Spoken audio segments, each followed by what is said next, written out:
मोदी का लाल टारगेट। जी, मोदी उस किले को फतेह करने चले हैं जो तीसरे मोर्चे की सबसे बड़ी ताकत है। 2014 में तीसरे मोर्चे ने एकजुट होने की कवायद शुरू कर दी है। ऐसे में नरेंद्र मोदी ने अपना टारगेट लेफ्ट को बनाया है और हुंकार भर दी कोलकाता की जन चेतना रैली में। मैं आपका अभिनंदन करता हूं। भारतीय जनता पार्टी को 15वीं लोकसभा का यह सबसे बड़ा शंखनाद है। दिल्ली के लिए दिल्ली में तीसरा मोर्चा एकजुट हुआ और तीसरे मोर्चे के गढ़ में बीजेपी के प्रधानमंत्री पद के उम्मीदवार नरेंद्र मोदी गरज उठे। ये थर्ड फ्रंट के नाम पर देश को तीसरे दर्जे पर धकेलने में लगे हुए लोग, इन्हीं लोगों ने ये हिंदुस्तान के पूर्वी इलाके में राज किया है। सभी राज्यों में कभी न कभी वही राज करते रहे और उसी का नतीजा है, सिवाय बर्बादी हमने कुछ देखा नहीं है। ये थर्ड फ्रंट का इरादा हिंदुस्तान को थर्ड रेट बनाने का है। ये थर्ड रेट बनाने का सपना देखने वाले लोगों को हमेशा हमेशा हमेशा हमेशा के लिए विदाई करने की आवश्यकता है। तीसरे मोर्चे के गढ़ में मोदी की हुंकार। क्या मोदी कर पाएंगे पश्चिम बंगाल में चमत्कार? बंगाल की 42 सीटों पर मोदी की दहाड़। जन चेतना रैली में जुटाया मोदी ने जन सैलाब। बंगाल को उस ऊंचाई पर ले जाना होगा। वक्त की नब्ज को मोदी भांप रहे हैं। सत्ता और सियासत का गणित नरेंद्र मोदी समझ रहे हैं। लोकसभा की उल्टी गिनती शुरू हो चुकी है और तीसरे मोर्चे की कवायद भी। ऐसे में मोदी ने वोट का कांटा तीसरे मोर्चे की मछलियों को फंसाने के लिए डाला। जी हाँ, कोलकाता की जन चेतना रैली में जन सैलाब जुटाकर मोदी ने बीजेपी के लिए पूरे 42 लोकसभा सीटें ही मांगी। मुझे लगता है कि बंगाल हमेशा देश को दिशा दे रहा है। बंगाल हमेशा देश का मार्गदर्शन करता रहा है, आज से नहीं सदियों से कर रहा है। इस चुनाव में क्या बंगाल देश को दिशा दिखा सकता है? आप हिम्मत के साथ आगे बढ़ सकते हैं।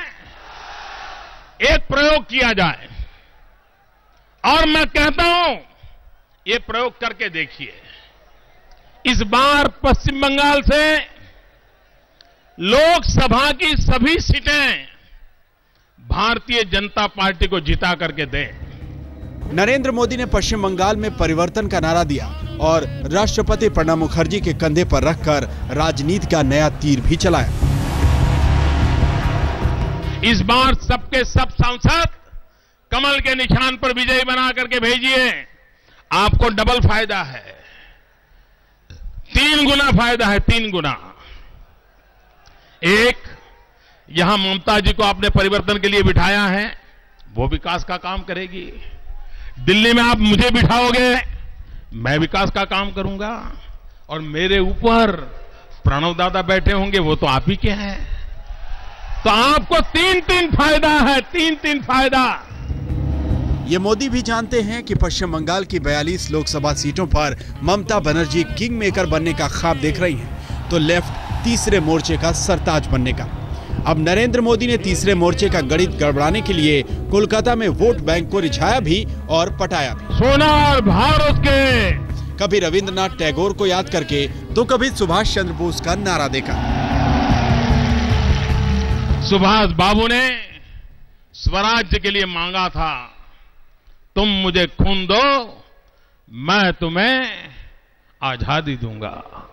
आज सुभाष बाबू की उस कर्मभूमि, पवित्र भूमि में मैं आपसे कहने आया हूं, तुम मुझे साथ दो, मैं तुम्हें सुराज्य दूंगा। तो गुरुदेव रविंद्रनाथ टैगोर हम सबके लिए मार्गदर्शक सिद्धांत छोड़ के गए हैं। सपनों का भारत कैसा हो, और गुरुदेव ने हमें कहा है। और जब मैं कहता हूं माय आइडिया ऑफ इंडिया, आज गुरुदेव को स्मरण करते हुए मैं कहना चाहता हूं, चित्तो जेथा भोई शून्नो उच्चो जेथा शीर। दिल्ली में जैसे जैसे तीसरे मोर्चे की कवायद तेज हो रही है, वैसे वैसे नरेंद्र मोदी का तीसरे मोर्चे पर वार तेज हो रहा है। ऐसे में ये कहना गलत नहीं होगा कि इतिहास के पन्नों को भी पलटने में उन्होंने कोई कसर नहीं छोड़ी और वाम मोर्चा के साथ साथ हर उस पार्टी को ललकार दिया जो उनके खिलाफ है। अब इसे इत्तेफाक कहें या मोदी की सटीक राजनीति, दिल्ली में तीसरा मोर्चा एकजुट हुआ। बीजेपी ने कोलकाता में भीड़ जुटा ली। तो क्या मोदी जन चेतना रैली से पश्चिम बंगाल की जनता के दिल में उतर पाएंगे?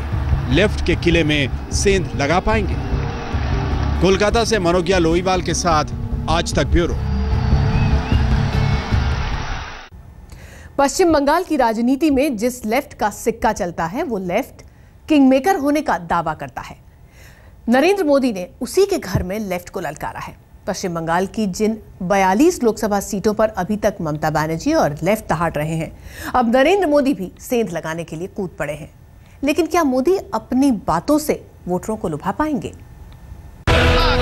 मोदी जी स्वागतम, माननीय मोदी जी स्वागतम। खूब खूब अभिनंदन और भालोबासा। आमी তোমায় ভালোবাসি। लाल किले के लिए नरेंद्र मोदी ने लेफ्ट के किले पर चढ़ाई कर दी। दिल्ली में जो थर्ड फ्रंट के नेता बैठे हैं वो जरा हेलीकॉप्टर लेकर के आए, यहां पर थोड़ी नजर कर लें, उन्हें पता चल जाएगा हवा का रुख क्या है। एक तरफ तो नरेंद्र मोदी लेफ्ट को भीड़ की भपकी से डरा रहे थे और दूसरी तरफ बंगाल की बेचारी जनता को यह एहसास दिला रहे थे कि अब उनका बेड़ा पार मोदी के सिवा कोई और दूसरा नहीं कर सकता। आज पश्चिम बंगाल आर्थिक दृष्टि से पूरी तबाही की ओर गया है और जिन्होंने मजदूरों के नाम पे काम किया उन्होंने मजदूरों को क्या दिया? कोई मुझे बताए 35 साल तक मजदूरों के गीत गा करके वोट बटोरने वाले लोगों ने उन मजदूर के बेटे की जिंदगी में बदलाव आया है? कोई मजदूर सुखी हुआ है? भाइयों बहनों, देश में मजदूरों की तरफ सोच एक बदलने की आवश्यकता है। ये सीधा सीधा लेफ्ट पर मोदी का वार था। जी हां, दिल्ली में बैठी CPM, CPI, RSP, forward block यानी लेफ्ट के तमाम घटक दल न जाने कैसे ये कड़वा घूंट पीकर रह गए। लेकिन मोदी कहां चुप होने वाले थे। मोदी तो जैसे राजनीति की राइफल नहीं बल्कि लेफ्ट पर तोप के गोले बरसाने आए थे। हमारी भारत माता का पश्चिमी छोर, वहां तो कुछ विकास नजर आ रहा है, लेकिन भारत माता को मध्य से देखें तो उसका सारा पूर्वी इलाका विकास के लिए तड़प रहा है। क्या मेरी भारत मां की दो भुजाएं हो, एक भुजा मजबूत हो, दूसरी भुजा दुर्बल हो, तो क्या मेरी भारत माता मजबूत बन सकती है? और इसलिए भाइयों बहनों, पूर्वी उत्तर प्रदेश हो, बिहार हो, बंगाल हो, आसाम हो, नॉर्थ ईस्ट के प्रदेश हो, उड़ीसा हो, आंध्र हो, ये सारा हमारा पूर्वी इलाका, उसको विकास की यात्रा में विशेष ध्यान देने की आवश्यकता मैं महसूस करता हूं। आमादेर सोनार बांग्ला आबार निये आशपो। मोदी की गर्जना पर लेफ्ट मन महसूस रहा होगा। लेफ्ट के गढ़ में घुसकर मोदी ने तमाम हथियार आजमा लिए। हथियार विकास का, हथियार कंप्यूटर का। बंगाल एक ऐसा प्रदेश है जिस पर किसी समय माता सरस्वती की कृपा रही है और मां लक्ष्मी की भी कृपा रही है। बहुत कम ऐसी जगह होती हैं जहां सरस्वती और लक्ष्मी दोनों की कृपा रहती हो। ये दोनों की कृपा वाला प्रदेश है भाइयों। यहां के होनहार नौजवान है, तीव्र बुद्धि प्रतिभा के धनी हैं, वो देश को बहुत कुछ देने की ताकत रखते हैं।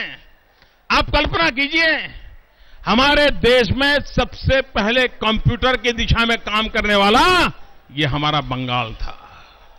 देश में सबसे पहली एम्बेसडर गाड़ी इसी आपकी धरती पर बनी थी। ये ताकत आपकी है। मोदी ने यहां समझदारी भी खूब दिखाई।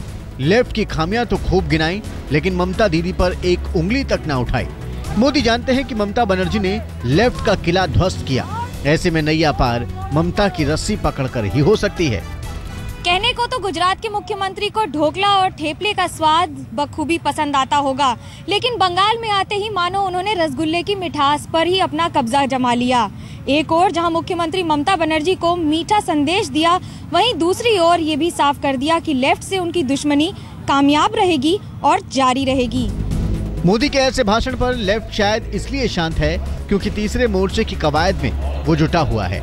लेकिन इतना तय है कि लेफ्ट भी करारा जवाब देने की तैयारी जरूर कर रहा होगा। गुड और bad of the country will be decided by BJP और कांग्रेस। कोलकाता से मनोज्ञा लोईवाल के साथ आज तक ब्यूरो। मोदी ने बोलना शुरू किया तो पश्चिम बंगाल का पूरा इतिहास खंगाल दिया। रविन्द्रनाथ टैगोर से लेकर सुभाष चंद्र बोस तक। कोलकाता में नरेंद्र मोदी ने सरस्वती, लक्ष्मी और दुर्गा देवी का भी आवाहन किया। लेकिन आम चुनाव से पहले मोदी को आम आदमी की याद भी खूब आई। तुम मुझे साथ दो, मैं तुम्हें स्वराज्य दूंगा। मोदी जब बोलना शुरू करते हैं तो यकीनन उनके सामने कोई टिक पाए। राजनीति में हिंसा और गुंडाराज।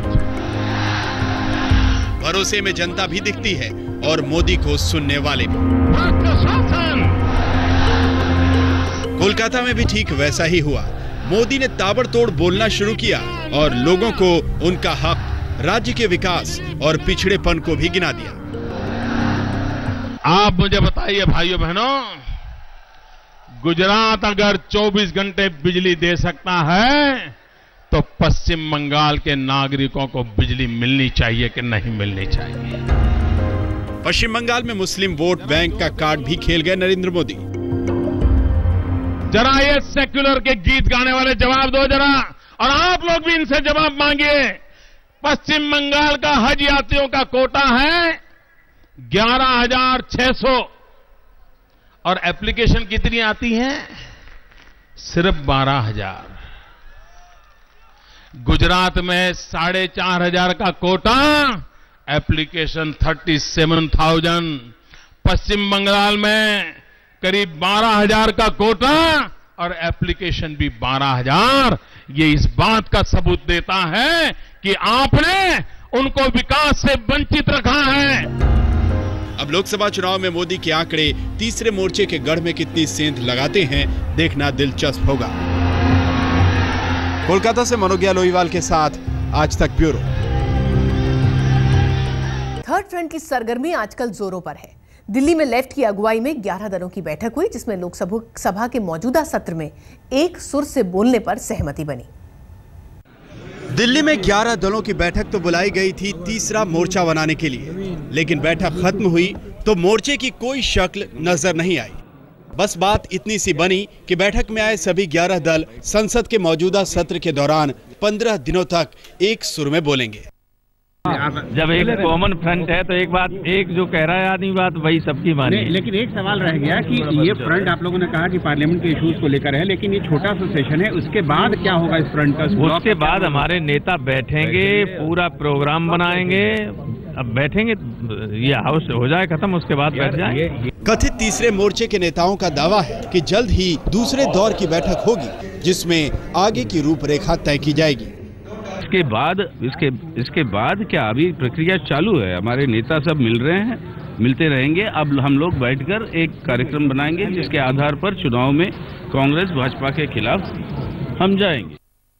तीसरे मोर्चे की कवायद में जिन दलों के नेता बैठक में पहुंचे उनमें शामिल हैं CPM, CPI, RSP, forward block, Samajwadi party, JDU, JDS, AIADMK, BJD, Assam Gana Parishad और झारखंड विकास मोर्चा।